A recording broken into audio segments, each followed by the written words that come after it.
BEd first year में आपको CC one में जो है यूनिट वन में जो है दूसरा टॉपिक आपको पढ़ना है बाल्यावस्था के आयाम। बाल्यावस्था के आयाम में जो है सामाजिक, संस्कृति, राजनीतिक और आर्थिक जो है इसमें रहता है। तो इसमें जो है आज की इस वीडियो में आपको बताने वाले कि बाल्यावस्था के आयाम जो होते हैं सामाजिक, संस्कृति, राजनीतिक और आर्थिक, इसी के बारे में जो है आज के इस वीडियो में हम बताने वाले हैं। तो वीडियो को लास्ट तक जरूर देखिएगा।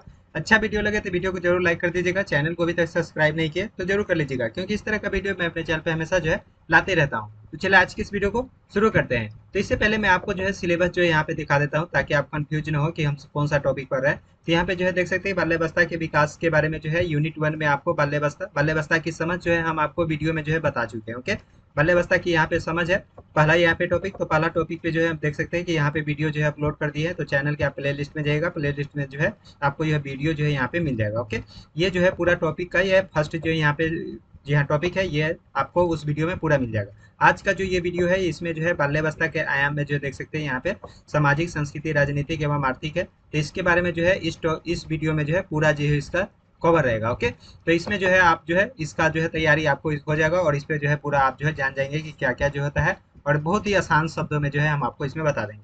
तो चलिए शुरू करते हैं। ओके, तो यहाँ पे सबसे पहले जो है इसका हमने, और जिस तरह से हमने यहाँ पे नोट्स लिखा है देख सकते हैं कि टाइपिंग नोट्स है। इसमें जो है हमने जो है एक मेरे पास जो है हैंडराइटिंग भी नोट्स है, लेकिन हैंडराइटिंग नोट्स में जो है थोड़ा सा एरर जो है वहाँ पे बहुत सा जो है लिखा हुआ है। तो इसमें जो है हम ये नहीं बताते हैं। सेम जो है आपको हैंडराइटिंग नोट्स का ही जो है यहाँ पे हम जो है टाइप जो है करते देख सकते हैं कि हैंडराइटिंग नोट्स में भी बाल्यावस्था के आयाम में सामाजिक, संस्कृति, राजनीतिक और आर्थिक लिखे हुए हैं। तो इसमें जो है पूरा यहाँ पे है मेरे पास, लेकिन इसका थोड़ा सा इसमें जो है पढ़ाने में अच्छा साफ नहीं है, तो इसी कारण जो है इसका हम टाइप में जो है यहाँ पे आपको बता रहे हैं टाइपिंग वाला में। ओके, तो यहाँ पे चले इसको जो है थोड़ा सा भूमिका परिचय यहाँ पे दिया हुआ है, इंट्रोडक्शन, और जिस तरह से लिखा हुआ है उसी तरह से जो है आप भी अगर एग्जाम में लिखते हैं तो आपको अच्छा जो है मार्क्स जो आएगा। इस पर जल्दी हम वीडियो लेके आने वाले हैं कि किस तरह से एग्जाम में जो है आपको कॉपी लिखना चाहिए। ओके, भूमिका में यहाँ पे देख सकते हैं जब हम बाल्यावस्था की बात करते हैं तो हम उस उम्र की ओर देखते हैं जहाँ इस इंसान अपने जीवन की पहली और सबसे कोमल अवस्था से गुजरता है। यह समय होता है जब बच्चा बोलना सीखना,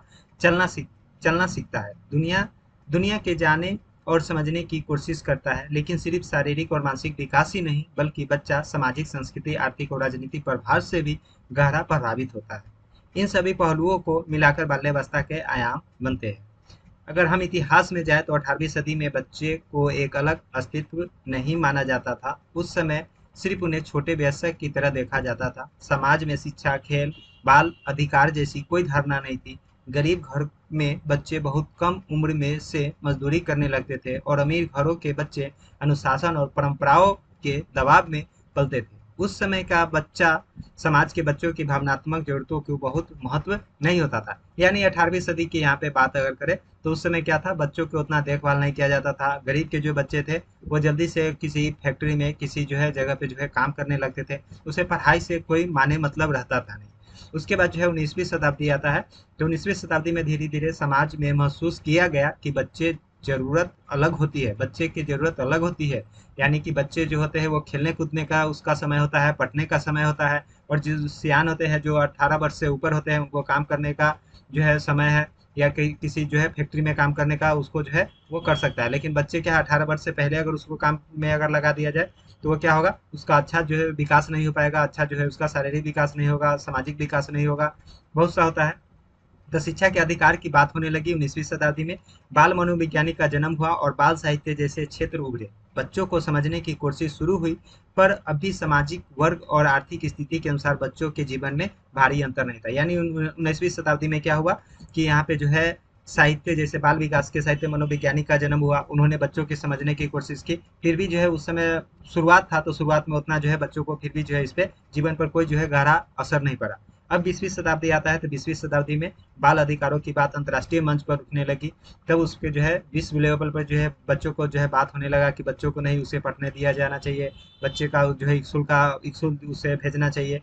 तब जाकर बाल्यावस्था को गंभीरता से समझा। यूनी यूनिसेफ और संयुक्त राष्ट्र संघ जैसे संगठनों ने बच्चों के स्वास्थ्य, शिक्षा और सुरक्षा अधिकारों पर जोर दिया। भारत में भी 1986 की राष्ट्रीय शिक्षा नीति और बाल श्रम निर्देश कानून ने बच्चों के जीवन के सुधार लाने की दिशा में कदम उठाया। अब 20वीं शताब्दी जैसे ही आया, विश्व लेवल पर जो है बच्चों को बात होने लगा, और भारत में भी 1986 में राष्ट्रीय शिक्षा नीति में बाल श्रम निषेध को कानून के रूप में जो है उसे दर्शाया गया, और इसे संविधान में जो है लागू किया गया कि जो है बाल श्रम जो है यहाँ पे बच्चों को अगर छोटे बच्चों में किसी फैक्ट्री में अगर काम कराता है तो यह कानूनी अपराध है। ओके, उसके बाद जो है कि 20वीं शताब्दी में तकनीकी विकास हुआ, इंटरनेट और सोशल मीडिया ने बच्चों के जीवन को पूरी तरह जो है अभी बदल दिया है। अभी की बात हो रहा है यहाँ पे 21वीं शताब्दी में, ओके, हो रहा है। अब बच्चा सिर्फ परिवार और स्कूल तक सीमित नहीं है, बल्कि उसका संपर्क वैश्विक संस्कृति, डिजिटल दुनिया और नई सोच से भी हो रहा है। आज के बच्चे पहले से कई ज्यादा जरूरत आत्मविश्वास और स्वतंत्र विचारों वाले, लेकिन साथ ही कई नई चुनौतियां भी सामने आई हैं, जैसे कि स्क्रीन का अत्यधिक उपयोग, ऑनलाइन शोषण, मानसिक तनाव आदि। इसीलिए आज हम बाल्यावस्था के आयाम को बात करते हैं, तो हम सिर्फ बच्चे की उम्र या विकास नहीं देखना, बल्कि उसके चारों ओर उसका पूरा परिवार, सामाजिक, संस्कृति और आर्थिक वातावरण को देखना चाहते हैं, जो मिलकर बच्चे को गढ़ता है। इस पूरे प्रोजेक्ट में हम इन्हीं चारों को बातों को जो है यहाँ पे चर्चा करेंगे, यानी कि इस जो है नोट्स में यहाँ पे देख सकते हैं कि सामाजिक है। अब सामाजिक में जो है यहाँ पे आपको इसमें पॉइंट है।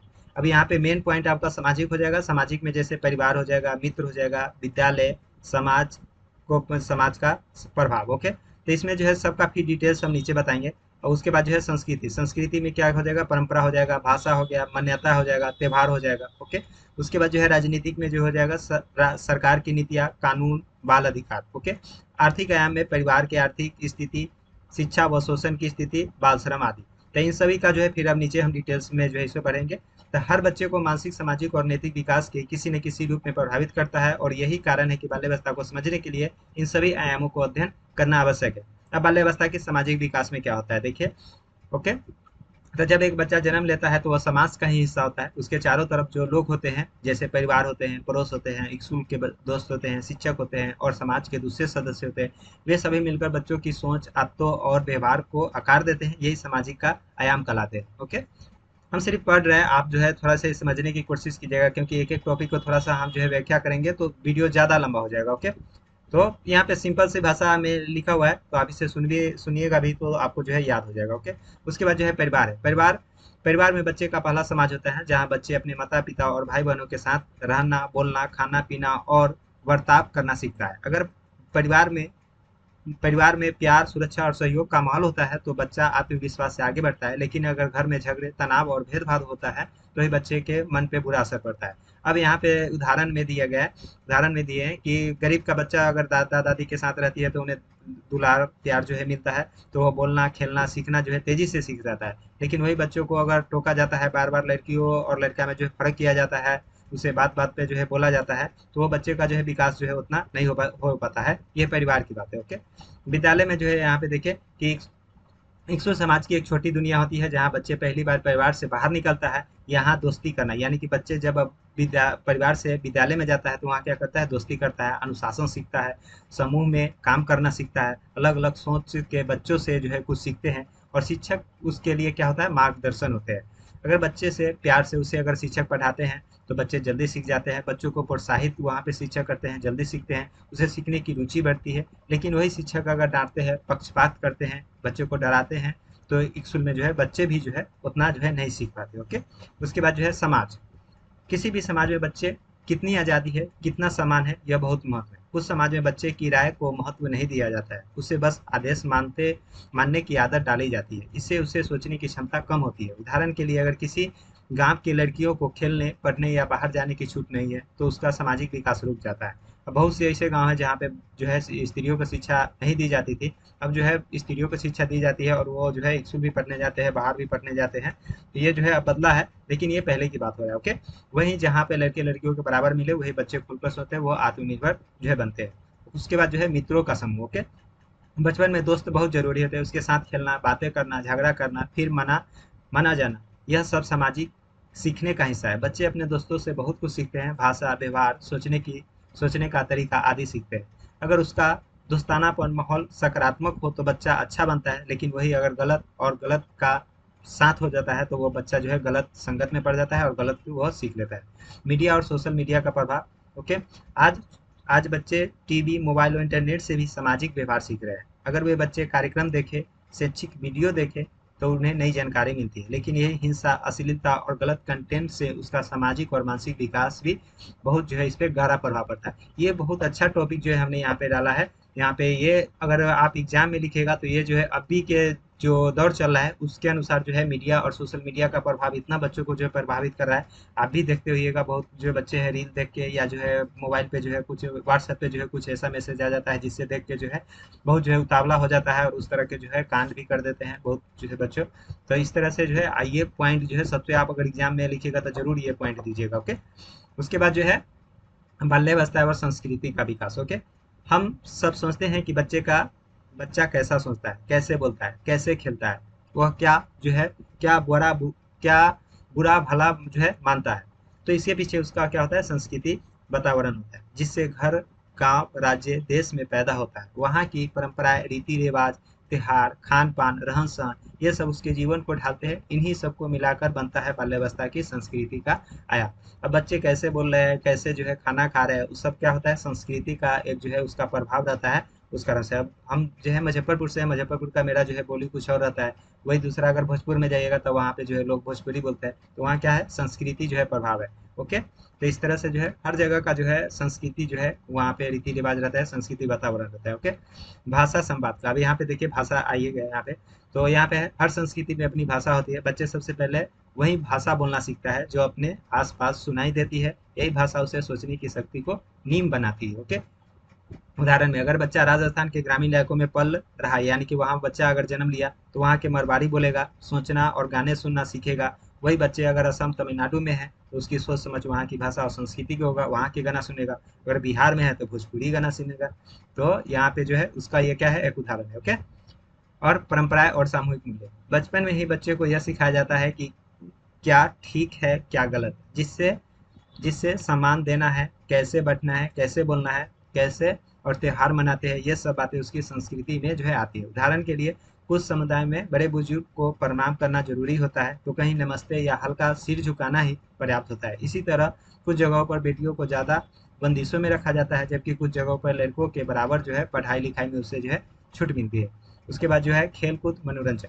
ओके, हर संस्कृति में अपने खेल होते हैं। गांव में बच्चे मिट्टी में खेलते हैं, गिल्ली डंडा खेलते हैं, कबड्डी खेलते हैं। वही शहरों में जो है मीडिया गेम क्रिकेट ज़्यादा खेलते हैं। ये खेल भी बच्चों की सोच रचनात्मक और सामाजिक को आकार देते हैं।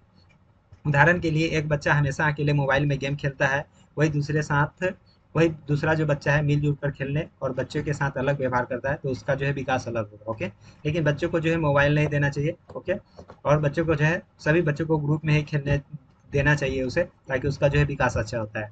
खान पान और रहन सहन, बच्चे को खाना खाते हैं जो दाल चावल रोटी सब्जी पूरी हलवा मांसाहारी भोजन वह सभी संस्कृति पर ही निर्भर करता है। कुछ परिवार शाकाहारी होते हैं, कुछ नहीं होते हैं। कुछ के रहन सहन में फर्क होता है तो कुछ जैसे ग्रामीण और शहरी में पहनावा घर का बनावट आदि होता है। ये सब चीजें बच्चों को सोचने और आदतों भी बनाती है। यानी कि खान पान रहन सहन में भी जो है बच्चों का क्या होता है, प्रभाव जो है संस्कृति प्रभाव पड़ता है। त्योहारों और धार्मिक पहचान, बच्चे अपने धर्म और त्योहारों के जरिए अपनी पहचान बनाता है। जैसे वह दिवाली ईद क्रिसमस मनाता है तो वह उनसे जुड़े गीत कहानियाँ रीति रिवाज और नैतिकता सीखता है। अब बच्चे कोई दिवाली अगर छठ मनाता है तो उससे जो है अपना जो है इतिहास जानता है, अपना जो है रीति रिवाज जानता है। कोई बच्चा जो है क्रिसमस मनाता है तो वो अपना रीति रिवाज जानता है। कोई ईद मनाता है तो वह बच्चा भी क्या होता है, अपना रीति रिवाज मनाता है। ओके, रीति रिवाज को याद करता है और वह जो है समझ पाता है, जानता है। ओके, उदाहरण एक बच्चा रामायण की कहानी को सुनते हुए बड़ा होता है, वही राम जैसे आदर्शों को मानता है। वही दूसरा जो है कुरान या बाइबल सुनता है तो वह सोच के अनुसार जो है उसका क्या होता है, संस्कृति विकास होता है। लिंग आधारित संस्कृति, कुछ संस्कृतियों में लड़कियों और लड़कों को अलग अलग नियम होते हैं। जैसे लड़के रोते नहीं है, लड़कियों को घर में काम सीखना चाहिए। ऐसी बातों को बचपन से बच्चों को बताई जाती है और उसका आत्मविश्वास या सोच इसी के अनुसार विकसित होता है। तो ये सब जो है सामाजिक अभी बुराइयां हैं, ठीक ना, कि बच्चे लड़के रोते नहीं है, लड़के क्यों नहीं रहते, लड़के को अगर चोट लगेगा तो रोएगा नहीं। लड़की घर में ही काम कर सकती है। लड़की यानी कि घर में ही जो है खाना बना सकती है, बर्तन साफ कर सकती है। क्या लड़के नहीं कर सकते? लड़के भी कर सकते हैं। तो ये सब समाज की जो है बुराइयां हैं अब जो है, लेकिन ऐसा नहीं है। ओके, उसके बाद जो है आता है राजनीतिक आयाम। तो राजनीतिक आयाम में जो है सरकारी नीतियों का योजना है।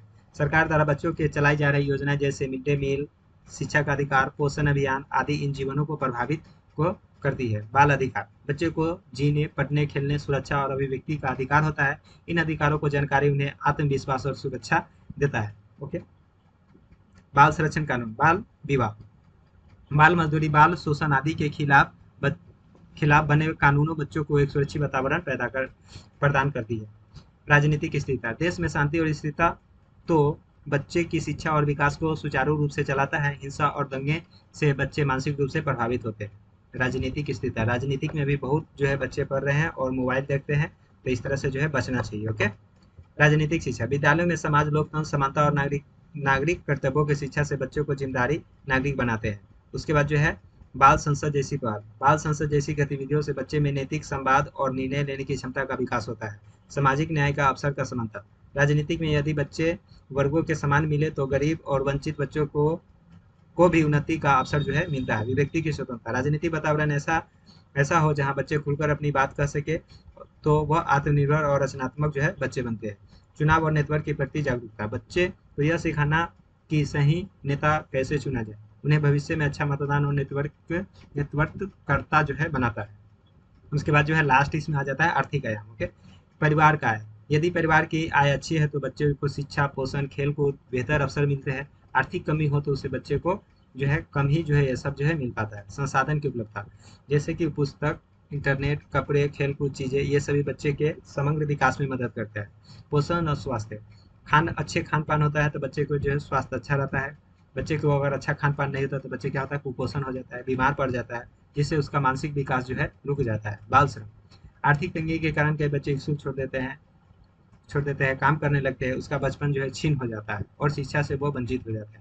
शिक्षा पर खर्च, पढ़ाई की फीस, यूनिफॉर्म, किताबें आदि परिवार इसे वहन नहीं कर पाते हैं तो बच्चे स्कूल नहीं जा पाते हैं, जिससे बच्चे को क्या होता है, शिक्षा जो है रुक जाती है। अवसर की समानता, गरीब और अमीर बच्चों की सुविधा की असमानता उसके व्यवहार और सोच में भेदभाव पे पैदा करती है। अब जो है गरीब बच्चों को जो है अवसर नहीं मिलता है, उससे भी जो है पिछड़ जाता है। बहुत अमीर बच्चों को जो है अवसर मिलता है तो वो आगे बढ़ जाता है। सामाजिक की तुलना, अमीर बच्चों को देखकर गरीब बच्चे खुद को कमतर समझते हैं, जिससे उसकी हीन भावना आ जाती है। सरकारी, ये सब आप पॉइंट ही जो है इसे याद कर लीजिएगा। और इसमें जो है एक दो लाइन जब सामाजिक तुलना कीजिएगा तो सामाजिक तुलना अगर आपको याद रहेगा तो सामाजिक तुलना में क्या, अमीर बच्चों को तुलना कीजिएगा, तो यहाँ पे अमीर बच्चों की तुलना में लिख दीजिएगा यहाँ पे, तो उससे जो है आपको नंबर मिल जाएगा। सरकारी आर्थिक सहायता, अगर ये पॉइंट भी दे देते हैं तो उसमें भी जो है आपको नंबर मिल जाएगा। यदि सरकार स्कॉलरशिप, मुफ्त शिक्षा और पोषण कार्यक्रम दे तो गरीब बच्चों को भी विकास का अवसर मिलता है। आर्थिक आत्मनिर्भरता की शिक्षा, बच्चों को बचपन से ही पैसे, मूल्य, बचत, खर्च करना सिखाया जाए तो जिम्मेदारी का नागरिक जो है बनते हैं। अब यहाँ पे जो है लास्ट में आपको निष्कर्ष लिखना जो है बहुत ही जरूरी होता है, और निष्कर्ष जो है हर क्वेश्चन में जो है आपको लास्ट में बीएड में जो है लिखना चाहिए। अब निष्कर्ष में हमने यहाँ पे डाला है बाल्यावस्था के चारों आयाम का जो है निष्कर्ष हमने दे दिया है, एक यानी कि संक्षिप्त में सारांश दे दिया है। ये अगर जो एग्जामिनर जो होते हैं कॉपी चेक करते हैं, वो आपको निष्कर्ष देख के ही आपको वो पता कर लेते हैं कि आप बीच में जो है आपकी पन्ना में जो है क्या लिखे होंगे इस क्वेश्चन में। ओके। उसके बाद जो है निष्कर्ष लास्ट में, और आप जो हम अभी जो बताए हैं वो अगर आप नहीं समझे हैं तो कोई बात नहीं, ये निष्कर्ष आप समझ लीजिएगा तो उसी का सारांश यहाँ पे जो है। ओके। तो बाल्यावस्था मानव जीवन की सबसे महत्वपूर्ण और संवेदनशील चरण है। यह समय और बच्चे के शरीर, मन, सोच, भावनाएं धीरे धीरे आकार ले रही होती है। इस समय उसके चारों ओर सामाजिक, संस्कृति, राजनीतिक और आर्थिक वातावरण से सीधे गहरा प्रभाव पड़ता है। यानी बच्चे के विकास में जो होता है वहाँ पे बच्चे का शरीर, मन और सोच, भावनाएं धीरे धीरे क्या होता है, विकसित होता है। और इसी समय उसके जो है सामाजिक, संस्कृति, राजनीतिक और आर्थिक वातावरण उसके जो है विकास में जो है गहरा जो है प्रभाव जो है डालता है। सामाजिक आयाम हमें यह दिखाता है कि परिवार, मित्र, विद्यालय और समाज मिलकर बच्चे की सोच, व्यवहार और आत्मविश्वास को कैसे आकार देते हैं। बच्चे की पहचान और सामाजिक समझ की नींव यहीं से रखी जाती है। संस्कृतियाँ, यह बताता है कि भाषा, परंपराएं, धर्म, रीति रिवाज और त्यौहार बच्चे के व्यक्तित्व को कैसे प्रभावित करते हैं। हर बच्चा उसी संस्कृति में ढलता है जिससे वह बढ़ता है और पलता है। राजनीतिक आयाम इस बात पर जोर देता है कि सरकार की नीतियां, कानून और योजनाएं बच्चे के अधिकार, शिक्षा और सुरक्षा को कैसे सुनिश्चित करती है। बच्चों को बाल संसद, नागरिक अधिकार और नेटवर्क जैसी चीजों को भी जोड़ती है। आर्थिक आयाम यह बताता है कि बच्चे का जीवन परिवार की आर्थिक स्थिति से कितना प्रभावित होता है। अच्छे संसाधन, पोषण, शिक्षा और आर्थिक सुरक्षा बच्चे को समृद्ध और संतुलित जीवन की ओर ले जाती है। तो ये था जो है इसका जो टॉपिक था ये खत्म हो चुका है। अगला जो हम आपको यहाँ पे इस पे बता देंगे कि बच्चे का प्रमुख घटक में जो है परिवार, पड़ोस, समुदाय और विद्यालय आता है। तो इसका जो है हम अगला वीडियो लेकर आएंगे। जो डेली वीडियो जो है हम यहाँ पे अभी अपलोड कर रहे हैं। ओके। और ये पूरा जो है जो आपका सिलेबस है यहाँ पे अभी तो यूनिट 1 है, यूनिट 2 है, सारा कुछ जो है आप लोग को बताना है। तो एक एक करके जो है आप वीडियो जो है हम लेकर आएंगे, तो चैनल को जरूर सब्सक्राइब कर लीजिए। देख सकते हैं कि चैनल का हमने जो है नाम रखा है स्टडी नेस्ट, यानी कि पढ़ाई और एक घोंसला। नेस्ट माने क्या होता है, घोंसला होता है। तो यहाँ पे जो है नया चैनल है, नया चैनल नहीं है, पुराना चैनल है। देख सकते हैं कि 23,000 सब्सक्राइबर, लेकिन इस पे कुछ कारणों से जो है ये स्ट्राइक लग गया था। इस कारण से जो है इसको जो है टर्मिनेट कर दिया गया था। तो ये चैनल जो है फिर से जो है हमने शुरू किया, और फिर से जो है इस पे जो है ये सब पहले जो है वीडियो डाला हुआ था, लेकिन सारा वीडियो जो है यूट्यूब ने डिलीट कर दिया। ओके, तो इसी कारण जो है अब फिर से जो है हमको ये सब डालना पड़ रहा है। ओके, तो ये जो है आप चैनल को जरूर सब्सक्राइब कर लीजिए, और किसी तरह का आपको सवाल हो तो आप हमें कमेंट कीजिए, मैं आपको जरूर जो है वहाँ पे हेल्प करूँगा। किस पे जो है वीडियो चाहिए, कौन सा टॉपिक पे वीडियो चाहिए, ये भी जो है आप हमसे बोल सकते हैं, तो हम उस टॉपिक पे जो है वीडियो बना देंगे। फिलहाल जो है हम यहाँ से सीरियल से जो है अभी वीडियो जो है लेकर जो है इस चैनल पे जो है आने वाले हैं। तो फिर अगला वीडियो लेकर पहुँचेंगे, तब तक के लिए देखते रहिए कुंदन। यहाँ पे कुंदन को इजाज़त दीजिए। जय हिंद।